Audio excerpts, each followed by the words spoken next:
with shouts of adoration and take me home. What joy shall fill my heart? Then I shall bow in humble adoration and then proclaim, my God, how great thou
How is everyone tonight? You doing well? Good. Good. Well, it's good to see you here. Hope you had a good meal. Did you? Good. Matt's happy.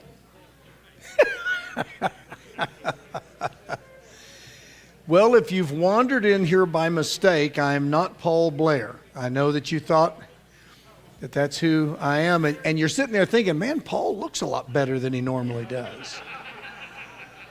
I know what you're thinking. Chuck, how you doing, buddy? Good. Well, if you wandered in here, maybe this is your first time. I don't see a whole lot of new faces. This is our Wednesday evening gathering. We just finished our meal. Hope you were able to partake of that. But Paul teaches a Bible study every Wednesday night. Paul is in the state of Idaho tonight, so he asked if I would fill in for him. And I said, I can destroy your class faster than you can. So yes, I'll be happy to sabotage the whole thing. So I'm going to be teaching a lesson tonight that you can see on the screen, and you should be receiving an outline. Now, there are going to be a number of quotes in this lesson like I use in most of my presentations, and you will be able to go online and download those if you want. Always know that you can go to fairviewbaptistedmond.org and get all of the lessons and messages that we teach. But you also are going to be receiving a handout where you can write some of these things down.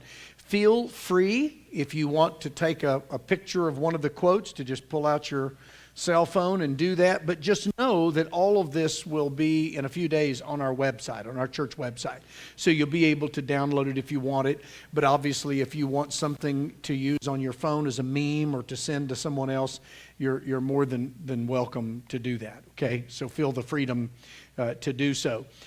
This is one of the sessions that I teach at our Liberty Pastors training camps that we teach to our pastors. One of our goals, especially on day one, is to try to dispel a lot of the myths that pastors have been taught and then, of course, incorrectly believe, and it's translated into their own ministries, so it keeps them from speaking out on critical subjects. They don't understand things like separation of church and state. They don't understand Romans 13, or at least from my perspective, they don't. And so they believe that Paul says you have to submit no matter what. Well, is that what he said? I don't believe it is. And so I wrote a book on that a little over a year ago. And I also deal with this topic. This is one of the topics that I teach. So first of all, I think it's really good that all of you from time to time are exposed to what we teach our pastors, so you can have a good idea that when we say, hey, we're going to be in at Liberty University in Lynchburg, Virginia, we're going to be teaching the pastors. You're going to have a good idea of some of the things that they're going to be hearing, at least on day one. So normally what happens is that night, Paul teaches on the compartmentalization of Christianity, how modern Christians are schizophrenic. We have our spiritual lives and we have our secular lives, and we don't mix the two. And then I do the black robe presentation, and that kind of gets the juices flowing for everybody. And then the next day, which typically is either a Tuesday morning if we start on a Monday night, or a Monday morning if we start on a Sunday night, we start our class time, and I teach 3 sessions, and this is one of them. So I thought that you would enjoy it, not only because this is what we teach the pastors at our camps, but this is vital information for any Christian who is wondering about the church and the IRS and the Johnson Amendment. So I thought you would enjoy this lesson. So we're gonna have at it.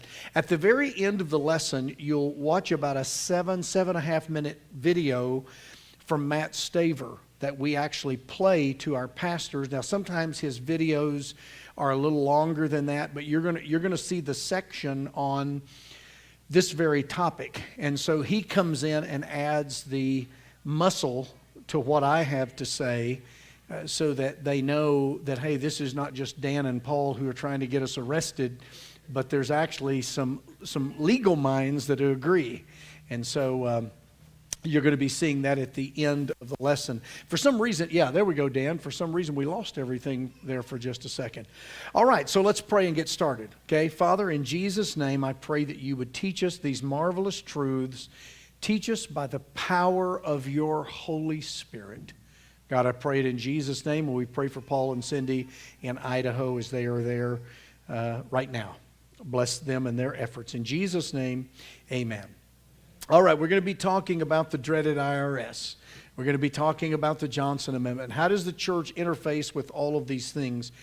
Some of you may have seen this quote before, but this is a painting of William Booth, the founder of the Salvation Army. Most of us, when we hear Salvation Army, we think of red pots and people ringing bells outside of Walmart in December, right? Well, that's certainly a little bit of what the Salvation Army does and is, but that's a far cry from what the Salvation Army is and what it was originally organized to do. Brother, if you could you close that door for me? Could you close that door for me? Thank you so very, very much. The Salvation Army actually was formed in the 1800s as an incredibly powerful evangelistic association. And William Booth was known as a powerful preacher and an evangelist. So he's more than just someone who collected money to buy kids' toys at Christmas. I want you to listen to what he said. He said, the chief danger of the 20th century will be religion without the Holy Ghost, Christianity without Christ, forgiveness without repentance, salvation without regeneration, politics without God, and heaven without hell. Now, he said that in the 1800s. Has his prophecy come to pass in America? Sadly, it has.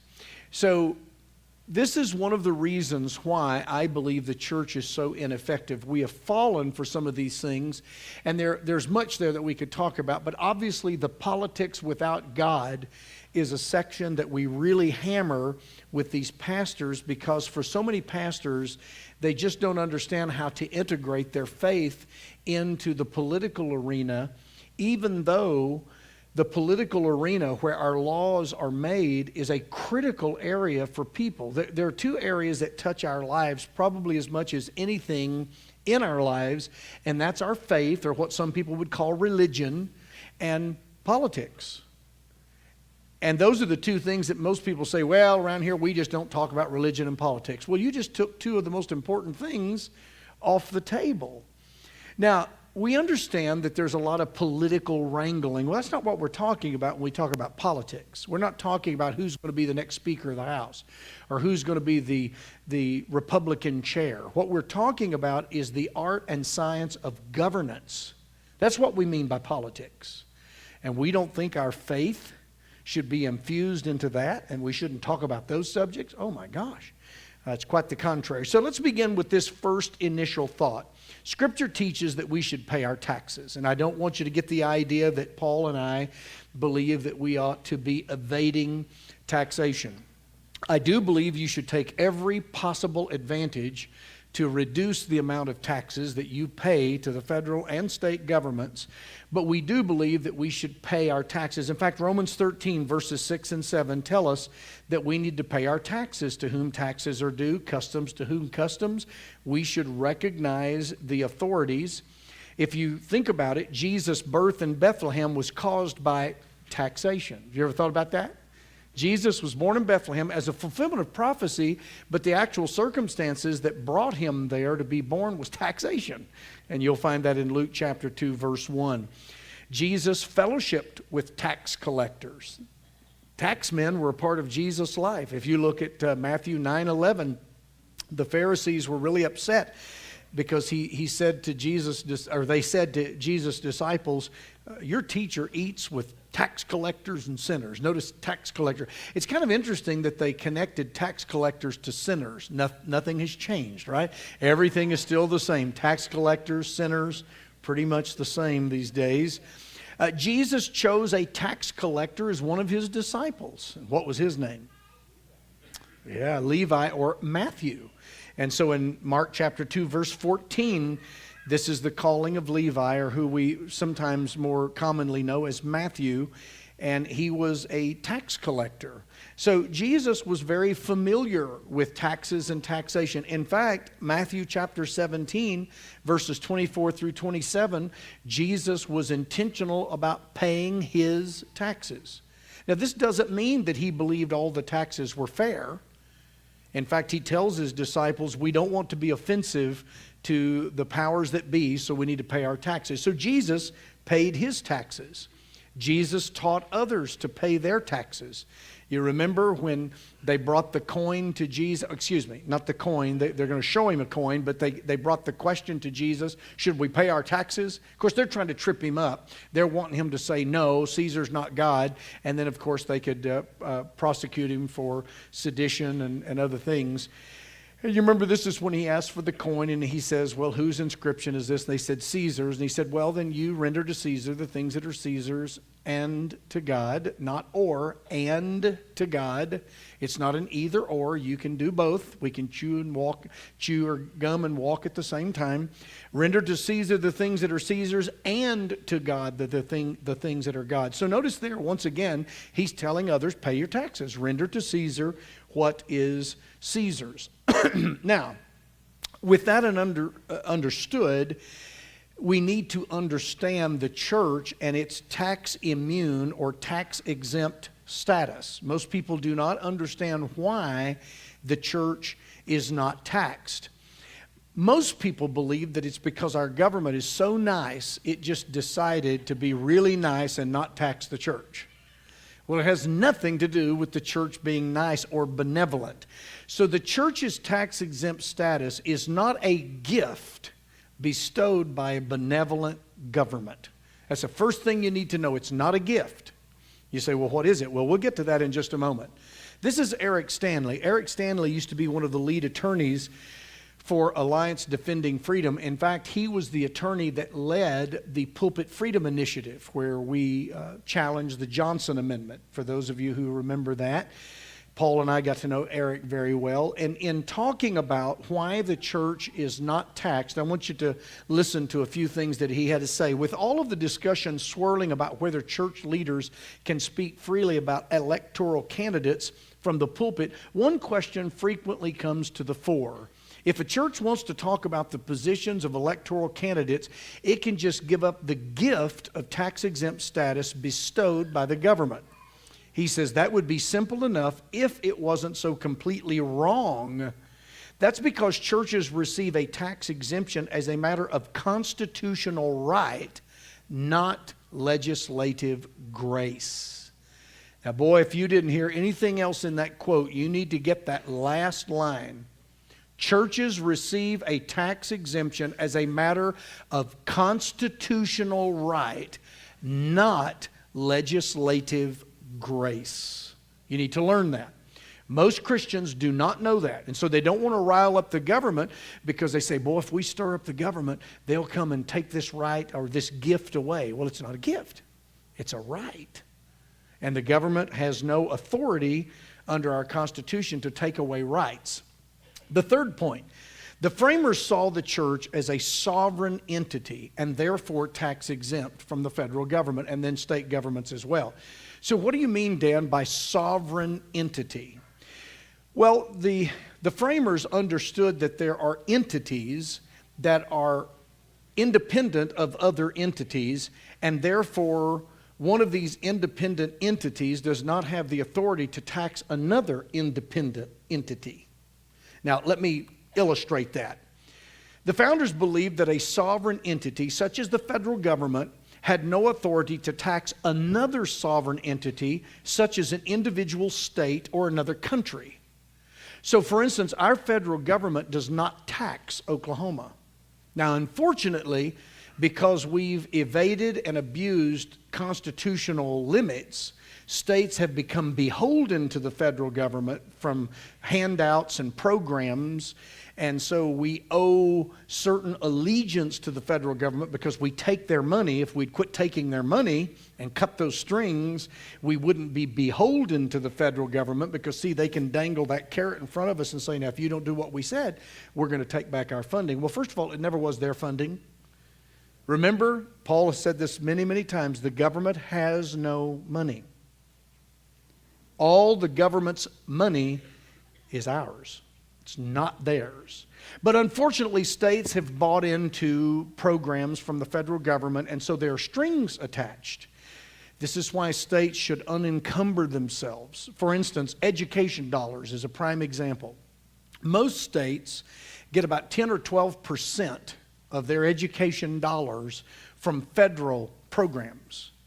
In many states, studies have been done, especially in states like South Carolina. I talked with some leaders from that state not long ago, and they did a study where if they stopped taking federal dollars for education and just operated on their state money, they would actually have more money for education because they wouldn't have to meet all the federal mandates that are not funded. But you see, because they take about 10 or 12% from the federal government puts all these other mandates on them that they don't fund, and therefore the state has to use some of their state money to meet the federal mandates. Okay, but that's not taxation. Understand that a sovereign entity such as the federal government has no authority to tax a state or, for that matter, to tax Great Britain. See, that's a sovereign entity. Well, the framers believed that the church was a sovereign entity. In fact, in 1819, a particular case called McCulloch versus Maryland dealt with this very issue in determining whether or not states could tax the federal government. So it wasn't the federal government trying to tax the states, it was the other way around. Now, the reason for this is because the states were trying to get rid of the national bank.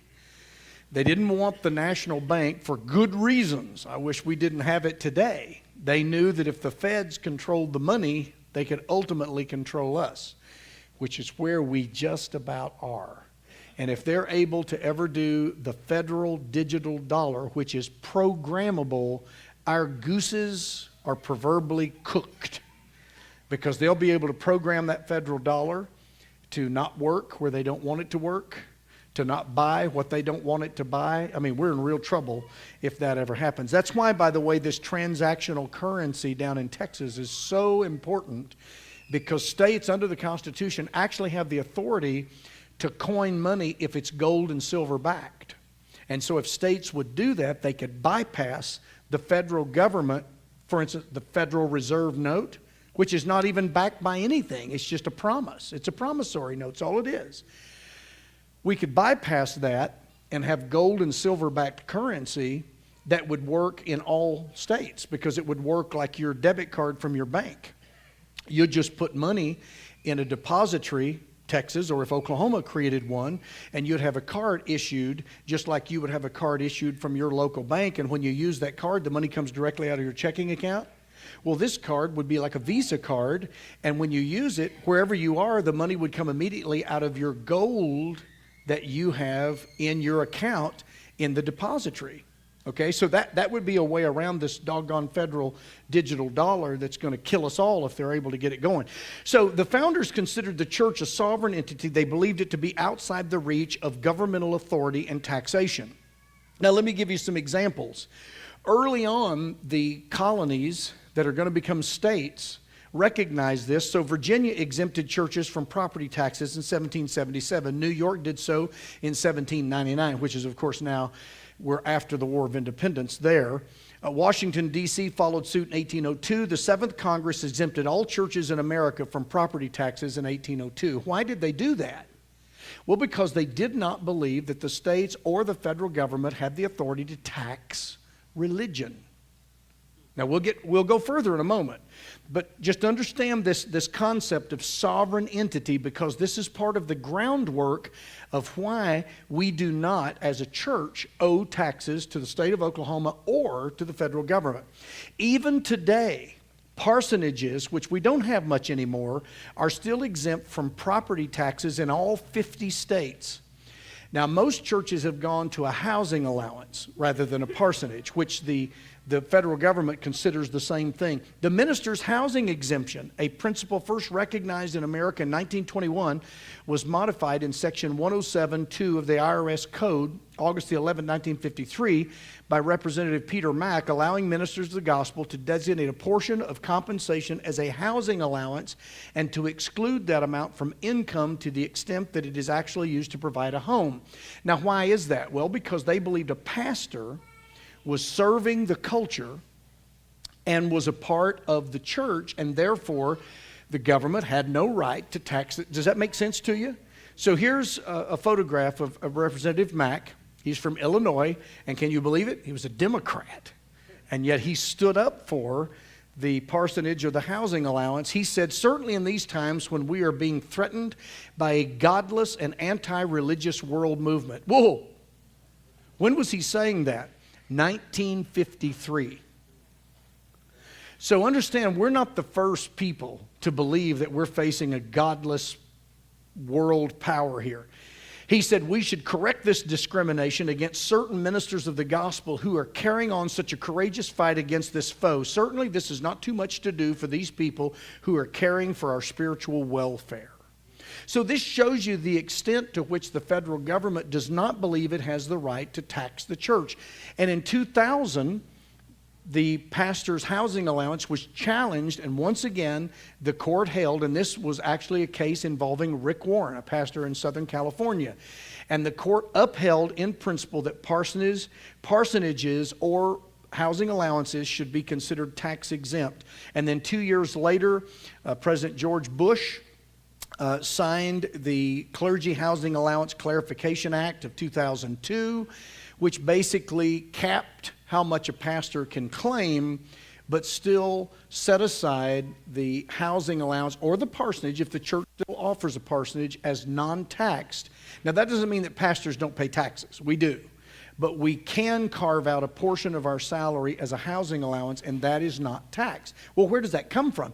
It comes from that concept early on in our country that the government does not have the right to tax a sovereign entity like the church. It's very important. Now, there's more to it than that, but you need to get that concept. Okay, number 4 on the outline. The framers believed the power to tax also gave the government the power to control and to destroy. So you have to add all these together. They first believed that a sovereign entity could not tax another sovereign entity. But they also believed that if you could tax something, you could control it, and if you so desired, you could destroy it. Well, that's the one thing they did not want to do to religion. Now, we'll talk about why in just a moment. I want you to listen to what Daniel Webster said in that 1819 case of McCulloch versus Maryland, which was about the National Bank. He says, an unlimited power to tax involves necessarily a power to destroy. Now, if you think about it, you know that's true. For instance, the private ownership gun haters are trying to eliminate guns by doing what? Well, they're wanting to tax them. Now, they haven't quite done it yet, but they're wanting to tax them. And once they're able to tax your guns every year, they could tax you out of ownership because you just couldn't afford to have them. So see, the power to tax gives the government the power to control something they don't like. And if they really don't like it, they can put the taxes so high they can get rid of it. Well, see, our framers understood this. Daniel Webster is not considered officially one of our framers, but he's a part of that generation. And he understood this. In the actual case of McCulloch versus Maryland, the Supreme Court's decision was written by Chief Justice John Marshall, and he said that the power of taxing it, now what the it is the first bank of the United States, by the states may be exercised so as to destroy it, is too obvious to be denied. The power to tax involves the power to destroy. Now, this has nothing to do with the church, but the concept does. So understand, the states didn't want a federal government having a bank, so they were going to tax it out of existence. The states were. And so this came up into the court, and they said, look, the state is a sovereign entity, but so is the federal government, and the states don't have the authority to tax another sovereign entity. Do you see that? That's the concept. So they understood that this power to tax can be used in a very negative way if a government wants to. So as recently as 1971, the U.S. Supreme Court has reaffirmed what they affirmed in that case in 1819. For instance, here's Chief Justice Warren Burger talking about this very subject, and he said, in a previous case that was in 1970 dealing with the same kind of thing, it was argued that a tax exemption for places of religious worship would prove to be the first step in an inevitable progression leading to the establishment of state churches and state religion. That claim could not stand up against more than 200 years of virtually universal practice embedded in our colonial experience and continuing into the present. Now, what he's saying in common language is people who are saying, well, if you don't tax the church, you're establishing religion.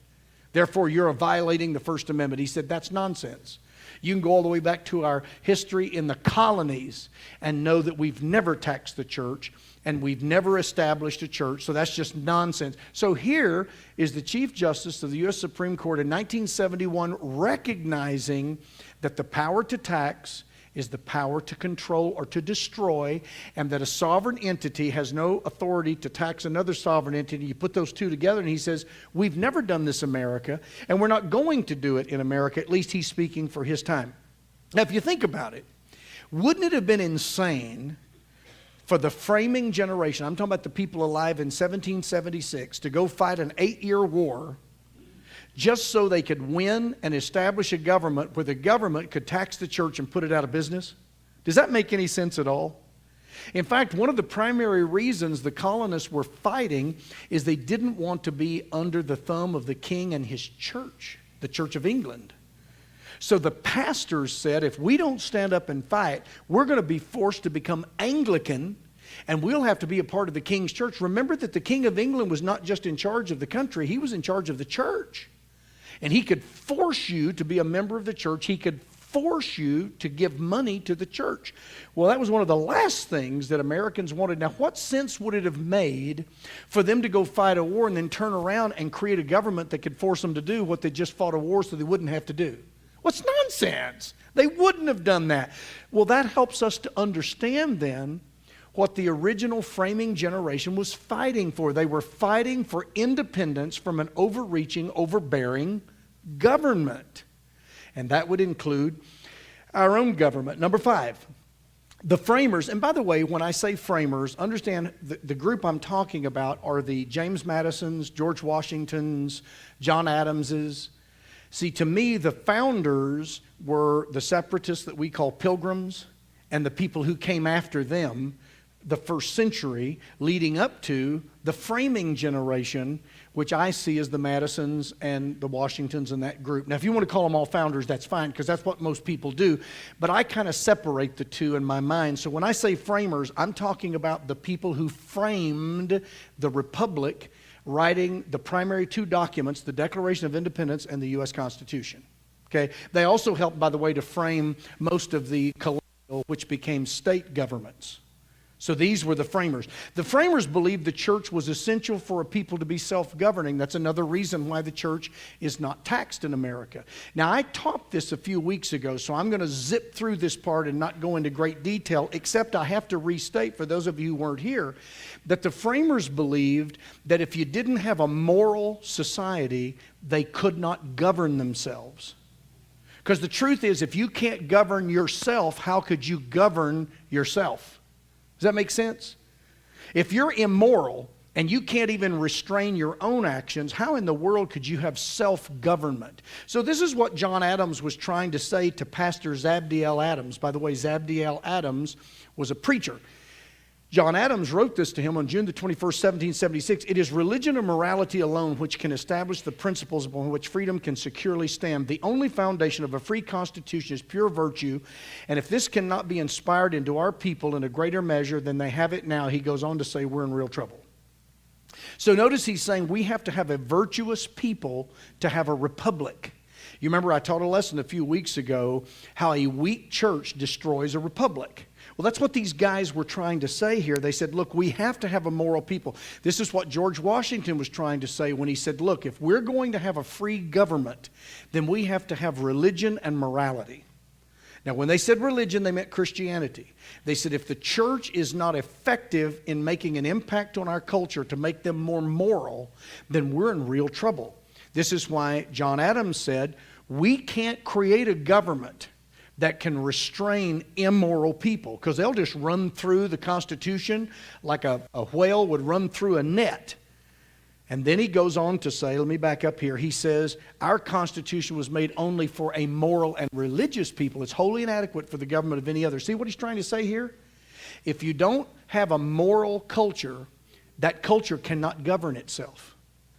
Benjamin Franklin said this in 1787, only a virtuous people are capable of freedom. As nations become corrupt and vicious, they have more need of masters. Now notice what has happened in America. As we've become less religious, we've become more immoral. And the more immoral we've become, what have we done to our government? We've expected more of it and we've grown it. This is exactly what Benjamin Franklin was warning against. If we're not moral, we'll need a lot of government. Now, I gave you this quote last time, but this is Robert Winthrop. He was Speaker of the House in the mid-1800s, and here's what he said. All societies of men must be governed in some way or other. The less they have of stringent state government, the more they must have of individual self-government. The less they rely on public law or physical force, the more they must rely on private moral restraint. All men, in a word, must necessarily be controlled either by a power within them or by a power without them. Either by the Word of God or by the strong arm of man, either by the Bible or by the bayonet. So this is what they're all saying. We see the framers then believed that to have a republic, we had to have a strong church. Well, the last thing you want to do if you want a strong church is to tax it and control it. Because you put anything in the hands of the government, and what do? Make it better? Ha ha ha. You remember Ronald Reagan was famous for saying the scariest words you'll ever hear are, hi, I'm from the government, I'm here to help. That's the opposite of what big government does. Big government always corrupts almost everything it touches. It's just the nature of government. It wants to ensure its own survival, and so it'll chew up all of the resources and the people it's supposed to be protecting to grow itself. That's just the way it is. But you have to have some kind of moral restraint. You have to have some kind of governance, and the more immoral people become, the more government they have to have. And that's, I believe, is the reason why today our federal and state governments are so out of control. Because we've become so immoral. We know that we need more government. What we really need is more revival. If we had more revival, you know what would happen? We'd shrink our governments. But we're never going to shrink our government as long as we're growing our immorality. Now, I don't know who that quote is from. I've never heard it other than from myself. But you're never going to shrink your growing government if you have growing immorality in the culture. You're just not going to do it.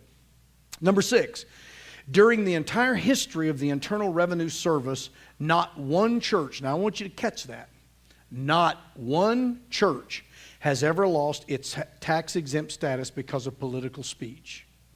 This is normally one of those, oh my gosh moments at these pastors' conferences. Because they think that there have been tons of churches that have had their doors closed by the IRS because the pastor got up there and even though he was scared to death, said something political, and the IRS called him on Monday morning and said, we're coming in this week to shut your church down. And they did, and that's all you ever heard of that church. Well, that'd really be true if it weren't so wrong. There has never, ever been one church that's lost its tax-exempt status because of speaking out on political issues. Not 2, not 3, not 4, not 1. And boy, that is a wow moment for preachers. The closest any church ever came was a church in Binghamton, I guess is how you say that. If anybody's from New York, you can tell me how to say that. Binghamton. Thank you very, very much. New York. It was a church called Church at Pierce Creek.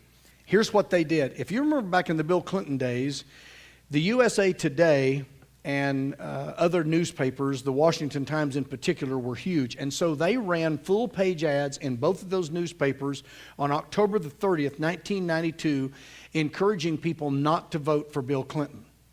Now, this church ran these two full-page ads in the USA Today and the Washington Times. Not only did they run the ads, but they solicited donations in the ads. Now, most churches would never have the guts to run the ads, but they would never, if they ran the ads, also solicit donations. Well, people went, they're going to lose their tax-exempt status. Boy, they've crossed over the line. Well, they did get mighty close, I guess, but going further, as I said, they asked for donations. Here's the amazing thing. That church never lost its tax-exempt status. Not even for doing that. Took their own church funds and ran those ads. Now, should they have done that? Well, we could argue whether or not that was a smart move, but the point I'm trying to make to you is even though that church did that, they did not lose their tax-exempt status. The only thing that they lost was what is called the tax-exempt letter, advance letter. Now, let me tell you what that means. If you form a church and you make it a 501c3, the IRS will send you a letter in advance of, quote, giving you official status as a 501c3. We'll talk in a moment about whether or not churches ought to be that.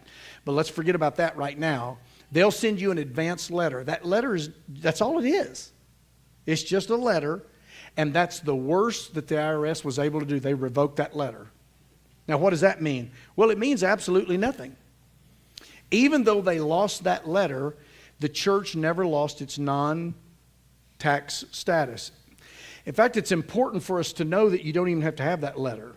In fact, not only do you not have to have that letter, a church doesn't have to be a 501c3 to be tax exempt. Why in the world then are most churches 501c3s? Because most churches today are. Well, I don't know all of the reasons. A lot of it now is just, well, that's what you do. But actually, I remember a time when churches weren't 501c3s. That was weird for a church to be a 501c3. But I do remember something when I was a young man that happened.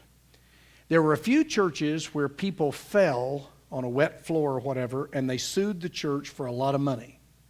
And so insurance companies started telling churches, boy, you need to incorporate so that you can limit your liability.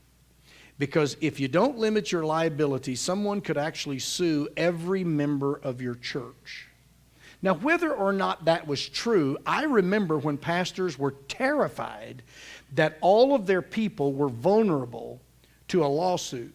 So a lot of pastors started filing for 501c3 status to limit the liability so that the person that wanted to slip down and fall and then sue the church could only sue the corporation, and that was it. They couldn't get to the individual members. Now, that was one of the reasons, I believe, that churches early on started filing for 501c3s. You say, well, Dan, what happens if you don't file? Well, the federal government just recognizes you as tax exempt anyway. The church that I helped to found in Yukon never became a 501c3. And I actually encourage pastors to consider not doing that. There's actually something that Congress did. They created what is called a 508c1a that bypasses the IRS. And I tell pastors, if you're going to file for something, file for that. I've even been talking with the powers lately about how that might affect my own ministry. But you just need to know that a church doesn't have to be a 501c3 to be tax exempt. In fact, the IRS recognizes a church that isn't a 501c3 as a 501c3. They treat them the same. The C, of course, stands for corporation. And I don't know that that's a smart move for a church to be a corporation. So I encourage pastors to consider either not being a 501c3 or maybe getting rid of their own 501c3 if they already are one. Now, that's a matter that the church needs to decide on its own. It's not anything that I'd be dogmatic about.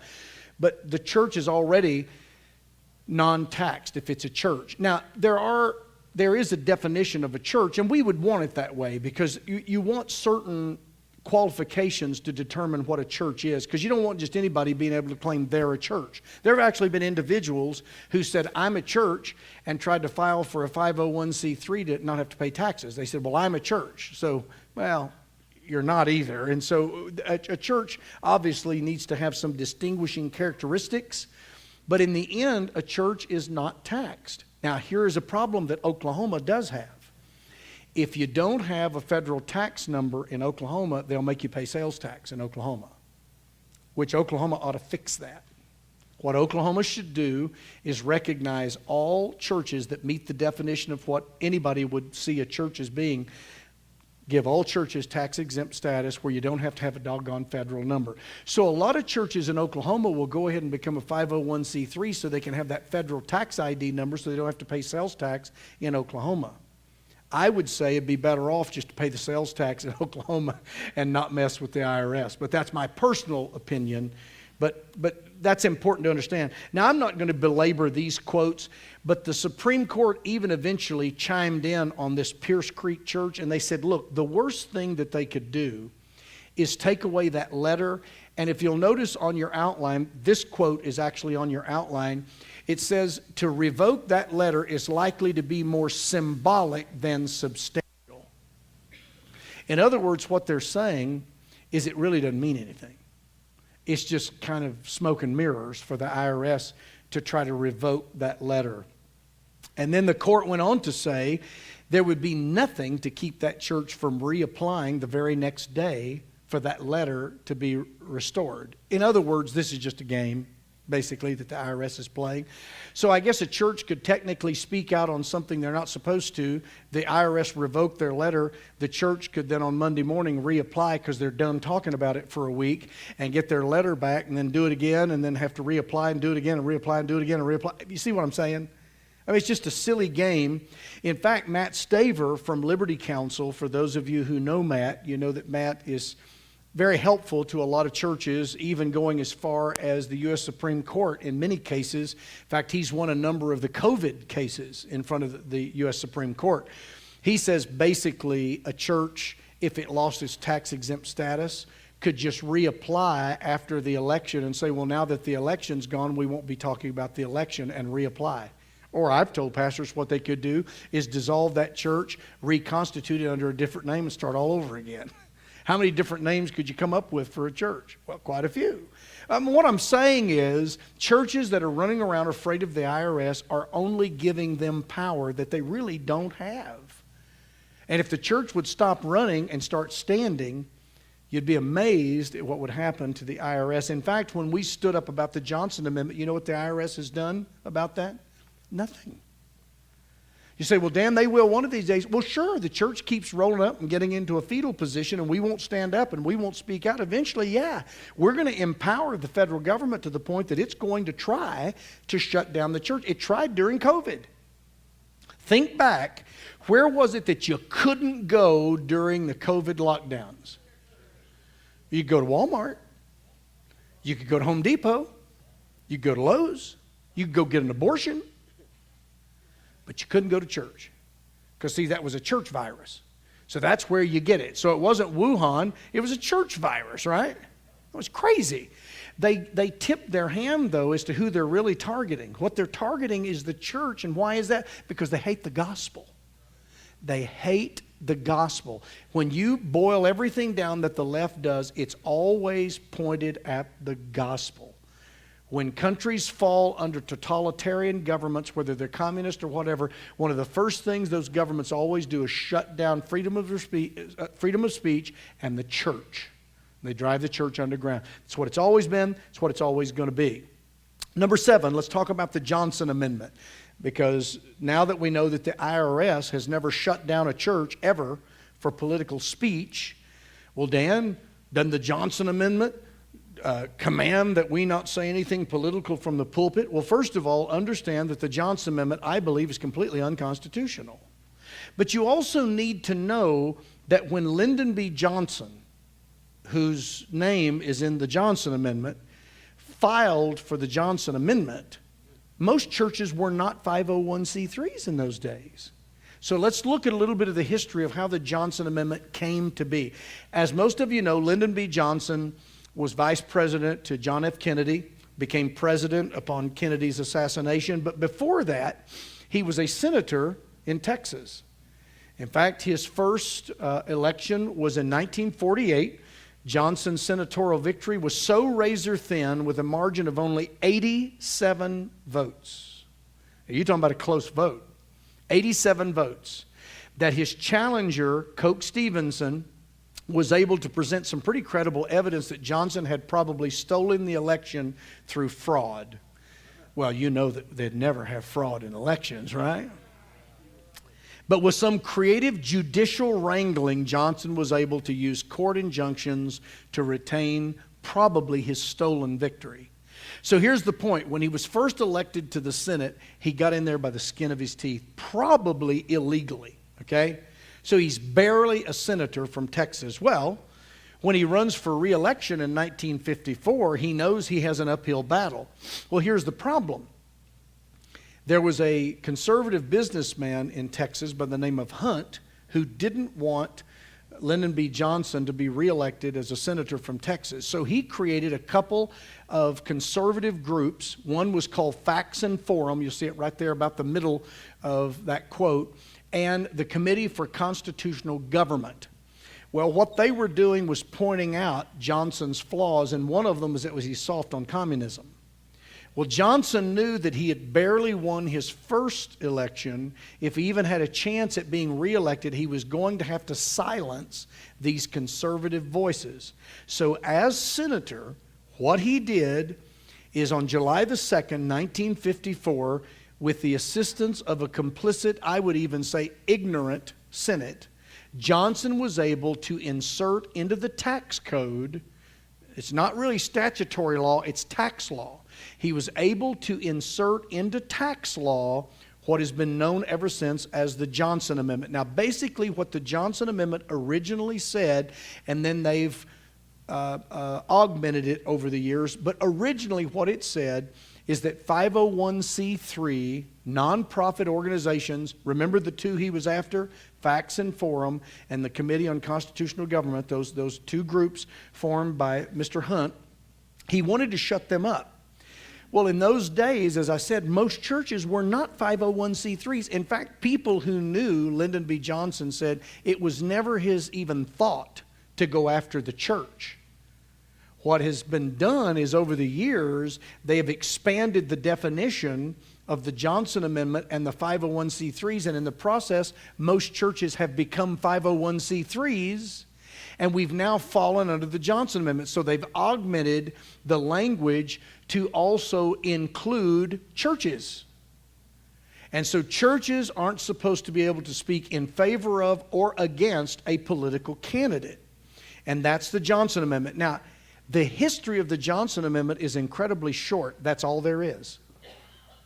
That's all there is in the congressional record. Those are actual quotes taken right out of the congressional record from 1954. That's it. That's all there is on the Johnson Amendment.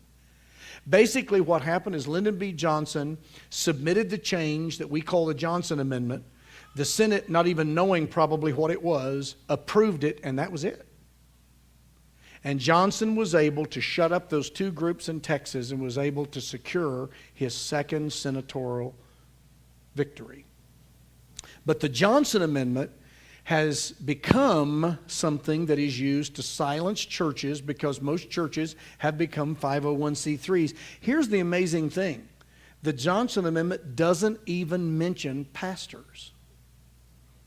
The last time I checked, the pastor is not a church. Right? Now, a lot of people say, well, but the pastor speaks officially for the church. I have found that that's not normally the case.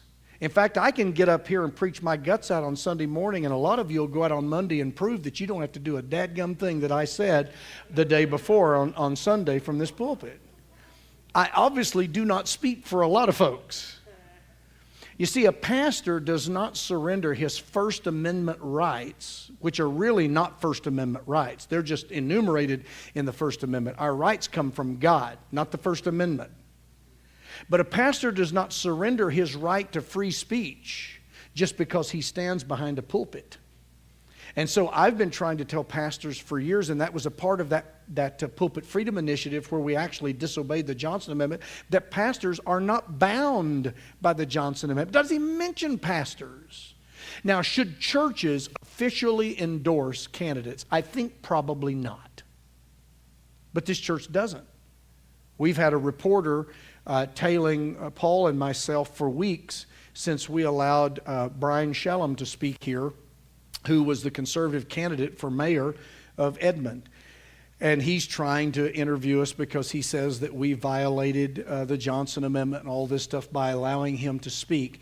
Do you ever remember us having a vote that morning after he spoke to officially endorse him as Liberty Church of Edmond? No. I remember Paul endorsing him. And the only reason I didn't endorse him, I was behind him, but I'm not a citizen of Edmond, so my endorsement really wouldn't mean that much. But Paul endorsed him, but I believe Paul has every right to endorse him. Paul's an individual who has rights under God. He can endorse whoever he wants to. So see, I believe the Johnson Amendment, like the IRS scare, they're going to take away your tax exempt status when they've never, ever done it to any church in the history of the IRS. I think the Johnson Amendment is used the same way to intimidate pastors who don't know any better and who probably don't have much of a spine to begin with, to just shy away from anything that looks controversial. They've all got a big yellow streak running down their backs. In fact, I've often said that most of the red brick churches and the churches painted white in America should all be painted yellow because it would better reflect their leadership, because most pastors are cowards. And so if they even think that they're in trouble of breaking some kind of taboo. And of course, they're all terrified about controversy in their pulpits anyway. So they're just terrified about doing anything that would cause, Deacon Drysdust or Sister Battle Axe to get all upset, and they don't want that to happen. So they're not going to do anything to make waves. Interestingly, though, in 2016, the Pew Research Center did a study.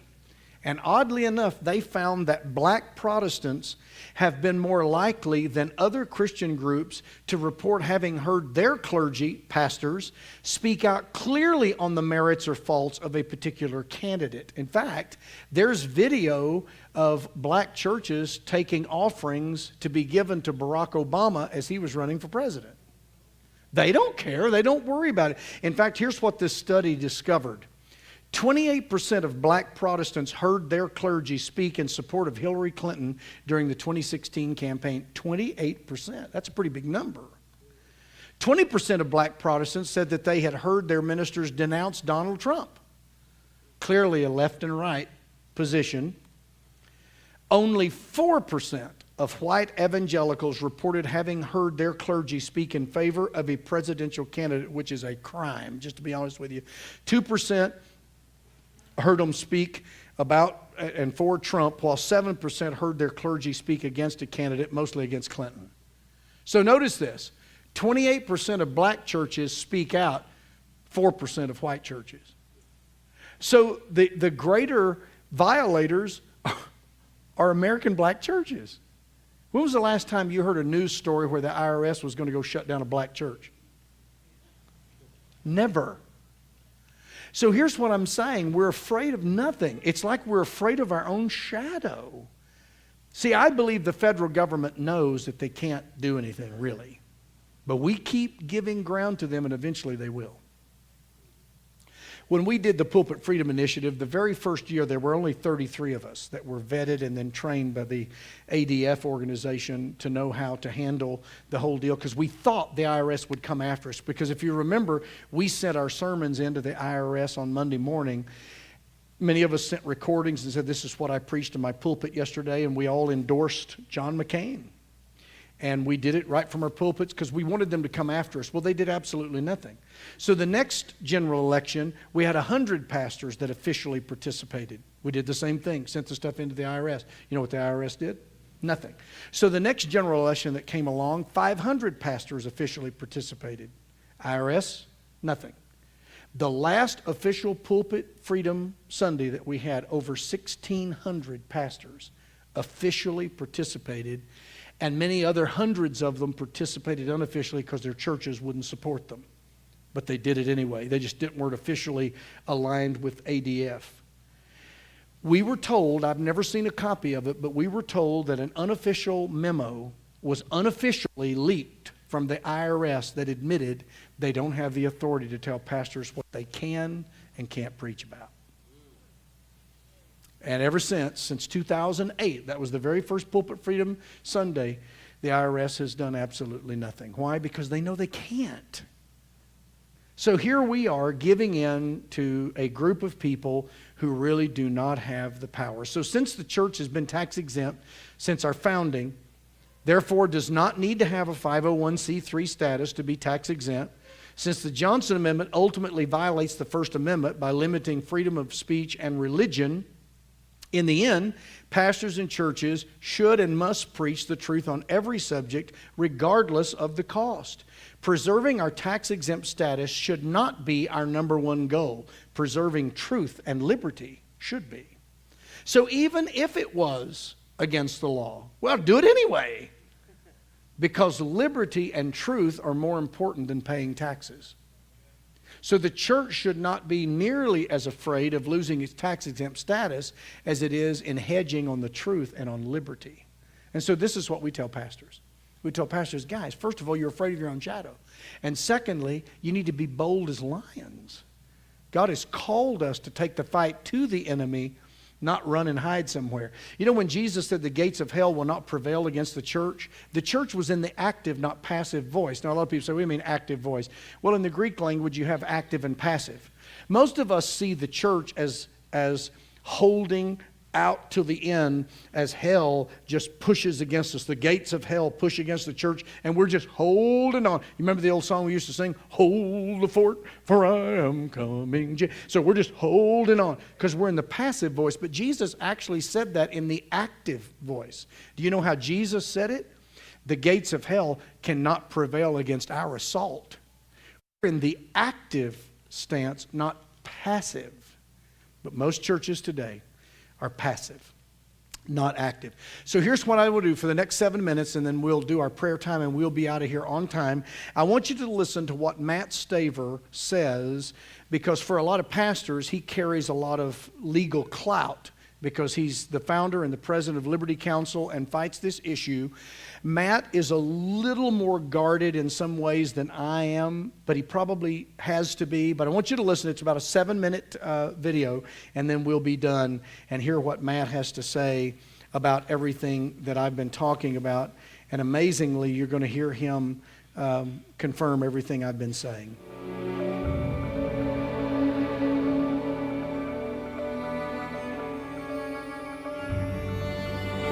Hi, I'm Matt Staver, founder and chairman of Liberty Counsel. Liberty Counsel is a national religious liberty organization advancing the sanctity of human life, religious freedom, and God's design for family. We have offices in Orlando, Florida, Washington, D.C., and in Virginia. We have hundreds of affiliate attorneys all across this country. We are very active in front of the United States Supreme Court and recently won a 9-0 decision involving Christian viewpoint censorship in the case of Shurtleff versus City of Boston. It's very difficult to get a unanimous decision from the High Court, and by God's grace, we did. And that case has had an amazing effect around the country with regards to not only religious freedom, but also free speech, particularly from Christian viewpoints, and even overturning the Establishment Clause gloss that the Supreme Court invented in 1971 that frankly perverted portions of the First Amendment. As a pastor and as an attorney, this topic is very important to me, pastors, churches, and political activity, especially at this time in American and world history. We're literally standing at an incredible point in history. On June 24, 2022, the United States Supreme Court overturned these terrible abortion decisions going all the way back to 1973. But whether we're going to be a country that supports and advances the sanctity of human life really depends upon our actions now, actions that are taking place in Congress and in the various states. And really it depends upon you as pastors and leaders in your churches and your communities to be the voice that God designs and calls you to be to our community. History is going to be written, and the question is, did we take advantage of this opportunity to secure the sanctity of human life and protect innocent children in the womb, or did we miss this opportunity? Will we continue, as usual, slaughtering millions and millions of innocent, helpless babies? Will we be the generation that restores religious freedom, or will it be lost on our watch? Is this a time for revival? God is calling you as pastors and His followers to speak up at such a critical time. With regards to pastors, churches, and political activity, I want to talk about what you can do, and clearly you have a lot of freedom. I also want to talk about one of the big issues facing us, and that is the COVID pandemic, including these so-called vaccine passports and their threat to our freedom, including religious freedom. There are two categories in the IRS with regards to political activity regarding nonprofit organizations. One is the lobbying section that was entered into the IRS code in 1934, and the other is the political intervention in 1954. The point, however, is no church has ever lost its tax-exempt status under either of these restrictions in the IRS code. The definition of lobbying is supporting or opposing local, state, or national laws. It includes voter initiatives and political nominations or appointments, whether it by the President of the United States or whether it be by the local governor of your state. You may not, under this lobbying provision, devote more than what the IRS code says, a substantial part of the organization's overall activity to lobbying. The general guidelines for nonprofit organizations, which include churches, would be 5% is okay, 15% would be crossing the line. But let's apply this 5% minimum. We're talking about a do-nothing church. This do-nothing church has only 3 hours on Sunday, 9 to 12, an hour and a half midweek, 7, for example, to 8:30 in the evening, a total operation of only 4.5 hours. That particular church that operates 4.5 hours can dedicate 13.5 minutes each week toward lobbying. This particular church has no paid staff, and there's no preparation before or even thought after these 4.5 hours by either the pastor or the members of the church. No paid staff, nothing. It only has an existence of 4.5 hours a week. Every week you could devote 13.5 minutes each time in your sermon, if you chose to do so, every Sunday for 52 Sundays toward lobbying for or against local, state, or national legislation. But let's skip a week. That 13.5 minutes then is times 2, or 13.5 minutes if you skip 2 weeks and you don't talk about lobbying is 13.5 minutes times 3. It doesn't look at what you do on that particular day, but what you do throughout a period of a year. The continued application of this 5% minimum, now let's look at a pastor who's paid 40 hours and an assistant who works 20 hours. There's 5 members that volunteer 1 hour each week. That means this particular church has 69.5 hours total. That church could devote 3.5 hours every week toward lobbying with regards to legislation. And that includes placing the church's name in favor of or in opposition to a constitutional amendment, a nomination for a Supreme Court justice, an appointment by the governor, or a particular local, state, or federal law. That's why no church has ever lost its tax-exempt status. You would have to turn your church into a political machine and literally operate like that all the time, because you look at all the activity, paid and unpaid, over a time period of a year, for example. Let's look at the 1954 political intervention provision. That was entered into the IRS code without any debate by then Senator Lyndon Johnson, later President Johnson, because a nonprofit organization, not a church, opposed his candidacy, and he wanted to get back at that nonprofit organization. So the IRS code said that nonprofit organizations, which would include churches, whether or not you have a tax-exempt letter or do not have a tax-exempt letter, and churches do not need tax-exempt letters, by the way, to receive tax exemption. Other nonprofit organizations, not churches, do need tax exempt letters from the IRS to receive tax exemption. With or without this particular letter, this still applies to churches. The definition is you may not support or oppose a candidate for elected office. That's an absolute prohibition. Now, nominees or appointments such as Supreme Court nominees or other nominees or appointed positions, they fall under the lobbying, not political intervention section. Clearly, what's permissible activity is that you can preach on any topic. You can educate. You can explain the positions of the candidates. You can have objective voter guides that you put on a screen or hand out. You can have candidates speak with regards to various issues from the pulpit. You can acknowledge a candidate that's running for office. You may actually have candidate forums where you invite the candidates to talk about their particular positions. And frankly, you can invite all the candidates, the more the better. And in fact, when you hear the candidates that don't coincide with your biblical worldview, it becomes very obvious. And obviously, you can preach before and after that particular candidate forum on biblical worldview and how you would apply it to those situations.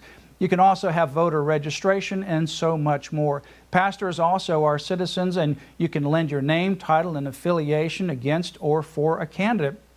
All you have to have is title and affiliation for identification purposes, and that's it. What you can do is not have fear. No church has ever lost its tax exemption for lobbying or political intervention, so I encourage you to replace the muzzle with a megaphone. Let's talk now about one of the big issues facing. So if you notice there, he's saying that the church cannot officially endorse, but pastors can. But churches can lobby. Did you see that the do-nothing church could lobby a great deal of its time? And if you have just a few paid staff members, you could lobby 3.5, 4 hours, 5 hours, 6 hours, depending on how much activity in church. Every lobby. You could officially lobby. This is why when this reporter has been following us around saying, well, we heard that you had, candidate Shalom to speak in your church, you realize you violated. We didn't violate anything. And therefore, Paul and I have really not granted him an interview because they're not going to be fair. One of the things I learned about the media when I was in the legislature, they act like they care about what you're saying. They couldn't care less about what you're saying. They'll interview you for 15 minutes, play 15 seconds, and use the dumbest thing you say and take it and spin it out of context and make you look ignorant. I mean, that's just what they're doing. And so I normally advise pastors, don't grant interviews. And if you're going to grant one that's live, where it's released live. Now here's the problem. It's only live maybe at the 6 o'clock news, but after that they can edit it for the 10 o'clock. So you have to be very, very careful. But the bottom line is this.